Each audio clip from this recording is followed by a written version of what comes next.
আসসালামু আলাইকুম। কথা নাহিয়ান শিরোনামে আমন্ত্রণ জানাচ্ছি। কোটা সংস্কার আন্দোলনে বিভিন্ন জায়গায় শিক্ষার্থীদের ওপর হামলার প্রতিবাদে আজ দেশের সব বিশ্ববিদ্যালয় ও কলেজ ক্যাম্পাসে বিক্ষোভ মিছিল এবং সমাবেশের কর্মসূচি ঘোষণা করেছে বৈষম্য বিরোধী ছাত্র আন্দোলন। একই সাথে কোটা ব্যবস্থা সংস্কার করে সংসদে আইন পাশ না করা পর্যন্ত আন্দোলন চালিয়ে যাওয়ারও ঘোষণা দিয়েছে তারা। গতকাল বিকেলে শাহবাগ সহ ঢাকার গুরুত্বপূর্ণ স্থানে অবরোধ করে আন্দোলনকারী শিক্ষার্থীরা, ফলে রাজধানীর বিভিন্ন এলাকায় যান চলাচল বন্ধ হয়ে যায়। এর আগে ৭ জুলাই ঘোষিত শিক্ষার্থীদের বর্তমান এক দফা দাবি হল সকল গ্রেডে সব ধরনের অযৌক্তিক ও বৈষম্যমূলক কোটা বাতিল করে সংবিধানে উল্লেখিত অনগ্রসর গোষ্ঠীর জন্য কোটাকে ন্যূনতম পর্যায়ে এনে সংসদে আইন পাশ করে কোটা পদ্ধতিকে সংশোধন করা। এদিকে সরকারি চাকরিতে কোটা বাতিল করে ২০১৮ সালে জারি করা পরিপত্রকে অবৈধ ঘোষণা করে আংশিক রায় দিয়েছেন হাইকোর্ট। বিচারপতি কে এম কামরুল কাদের ও বিচারপতি খিজির হায়াতের হাইকোর্ট বেঞ্চ এই রায় প্রকাশ করেন। রায়ে উল্লেখ করা হয়েছে, সরকার ইচ্ছে করলে কোটা পরিবর্তন বা পরিবর্ধন করতে পারে। এছাড়াও কোটায় প্রার্থী না পাওয়া গেলে অথবা পদ ফাঁকা থাকলে তা সাধারণ মেধা তালিকা থেকে পূরণ করা যাবে। এখন জন্ম সনদ দিয়ে খোলো বিকাশ স্টুডেন্ট অ্যাকাউন্ট। নিজের বিকাশ নিজে কর। সাপ্তাহিক ছুটির দিনে ঢাকায় ভোর থেকেই মুষলধারে বৃষ্টি ঝরছে। বিভিন্ন এলাকায় রাস্তায় পানি জমে গেছে। দুর্ভোগে পড়েছে ঘর থেকে বের হওয়া মানুষজন। ছুটির দিন হওয়ায় রাস্তাঘাটে লোকজন বেশ কম। তারপরেও যারা বের হয়েছিলেন তারা পড়েছেন বিপাকে। আবহাওয়া অফিস জানিয়েছে, সারা দেশে বৃষ্টিপাত আরও বাড়তে পারে। মেঘলা থাকতে পারে সারা দেশের আকাশ। আগামীকাল বৃষ্টি একটু কমে আসতে পারে বলেও জানানো হয়েছে। তবে বৃষ্টি কমলেও আষাঢ়ের শেষ কয়েকদিন কম বেশি বৃষ্টি থাকবে।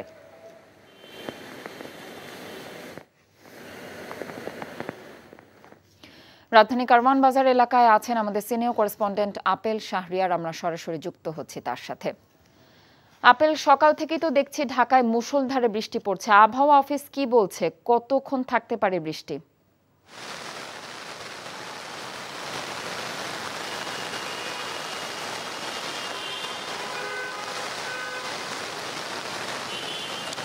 রাজধানীতে ভোর থেকেই মুষলধারে বৃষ্টি হচ্ছে। প্রায় টানা ৪ ঘন্টারও বেশি সময় ধরে এই বৃষ্টিতে রাজধানীর বেশ কিছু যে জায়গাগুলো রয়েছে, অলিগলি ছাড়াও প্রধান প্রধান সড়কগুলোতে আমি লক্ষ্য করেছি যে পানি জমে গেছে।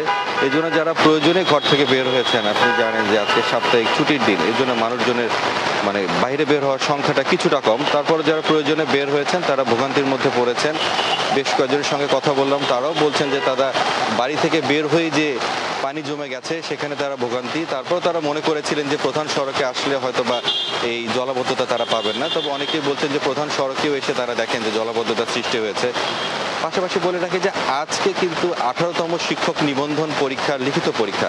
এই জন্য যারা পরীক্ষা দিতে বের হয়েছেন সবচেয়ে তারা বেশি বিপাকে পড়েছেন, তারা সমস্যার মধ্যে রয়েছেন।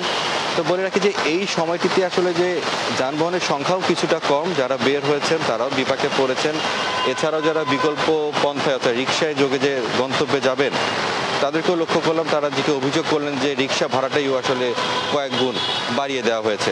আবহাওয়া অফিস বলছে যে আজকে সারাদিনই বৃষ্টিপাত হবে, শুধু যে রাজধানী তা নয়। তারা সতর্ক বার্তা দিয়েছে যে রাজধানী সহ দেশের বিভিন্ন জায়গায় এই বৃষ্টিপাত হবে।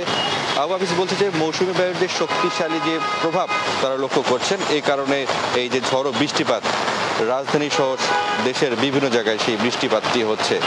তারা আশঙ্কা করছেন যে পাহাড়ি এলাকা অর্থাৎ পার্বত্য অঞ্চল, কক্সবাজার এবং সিলেটের যে পাহাড়ি অঞ্চলগুলো রয়েছে সেখানে পাহাড় ধসের আশঙ্কা তারা করছেন। এজন্য পাহাড়ের আশপাশ এবং পাহাড়ের নিচে যারা বসবাস করছেন তাদের নিরাপদে সরিয়ে নেওয়ার কথা তারা জানিয়েছেন। তো বৃষ্টিপাত হচ্ছে, আজকে সারাদিনই বৃষ্টিপাত হবে। তবে আসার কথা হচ্ছে যে আগামীকাল থেকে বৃষ্টিপাত কিছুটা কমে আসবে।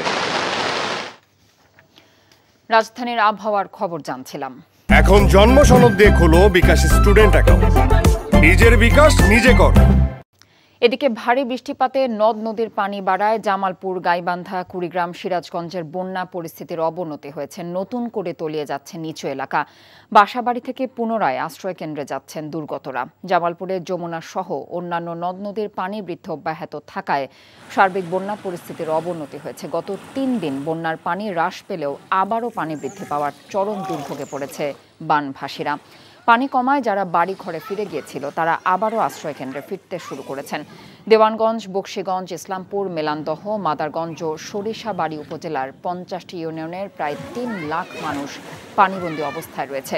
বৃষ্টির কারণে গাইবান্ধায় আবারও বাড়ছে ব্রহ্মপুত্র নদের পানি। ফলে জেলার সার্বিক বন্যা পরিস্থিতি আরও অবনতি হয়েছে। জেলার 165টি চরাঞ্চল এবং নদী তীরবর্তী অঞ্চলে বসবাসকারী মানুষের দুর্ভোগ বেড়েছে। জেলার 29টি ইউনিয়নে প্রায় 80,000 মানুষ পানিবন্দী হয়ে পড়েছেন। বগুড়ার সারিয়াকান্দি উপজেলায় যমুনা নদীর পানি কমতে শুরু করলেও বসতবাড়িতে ফিরতে পারছেন না বন্যার্তরা। মিয়ানমারের রাখাইন রাজ্যে সংঘাত তীব্র হয়ে ওঠায় নতুন করে সেদেশের সীমান্তরক্ষী বাহিনী, বর্ডার গার্ড, পুলিশ, বিজিপি 139 সদস্য টেকনাফে আশ্রয় নিয়েছেন। অনুপ্রবেশ ঠেকাতে কক্সবাজারের টেকনাফের নাফ নদী ও সীমান্তে কঠোর অবস্থানে আছে বাংলাদেশ সীমান্তরক্ষী বাহিনী বিজিবি। তারপরেও সীমান্তের বিভিন্ন দুর্গম পয়েন্ট দিয়ে আইনশৃঙ্খলা রক্ষাকারী বাহিনীর চোখ ফাঁকি দিয়ে বিজিবির সদস্যরা সীমান্ত অতিক্রম করে এদেশে এসেছেন বলে জানা গেছে। গত বুধবার ও বৃহস্পতিবার টেকনাফের সাবরাং, নাজিরপাড়া, শাহপুরীর দ্বীপ সীমান্ত দিয়ে বিজিবির সদস্যরা পালিয়ে আসে। সীমান্ত অতিক্রমের পর অস্ত্র, গোলাবারুদ জমা দিয়ে তারা বিজিবি ও কোস্টগার্ডের কাছে আত্মসমর্পণ করেন। কিন্তু দায়িত্বশীল কর্মকর্তারা বিজিবির সদস্যদের পালিয়ে আশ্রয় নেওয়ার বিষয়ে কথা বলতে রাজি হননি। তবে পালিয়ে আশ্রয় নেওয়া বিজিবি সদস্যদের টেকনাফ কক্সবাজার সড়কের দমদমিয়া এলাকার একটি বহুতল ভবনে রাখা হয়েছে বলে জানা গেছে। শিরোনাম এইটুকুই। এই খবরের ভিডিও সহ আপডেট জানতে ভিজিট করুন এনটিভি অনলাইন www.ntvbd.com। এছাড়াও এনটিভির জনপ্রিয় সব অনুষ্ঠান ও খবরের আপডেট জানতে ভিজিট করুন আমাদের ইউটিউব এবং ভেরিফাইড ফেসবুক পেজ। 12টা মধ্যাহ্নের খবর দেখার আমন্ত্রণ রইল। ধন্যবাদ সবাইকে।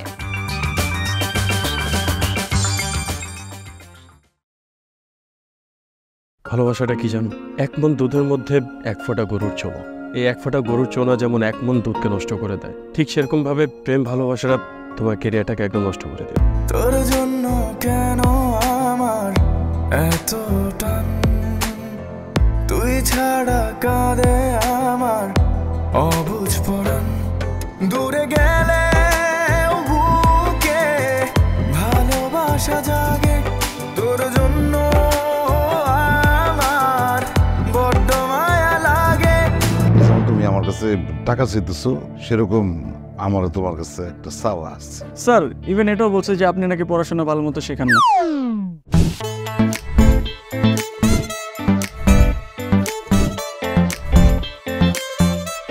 অল্প বয়সে জীবনের সরোবরে ভালোবাসা নামক একটি চোনা ঢুকিয়েছে।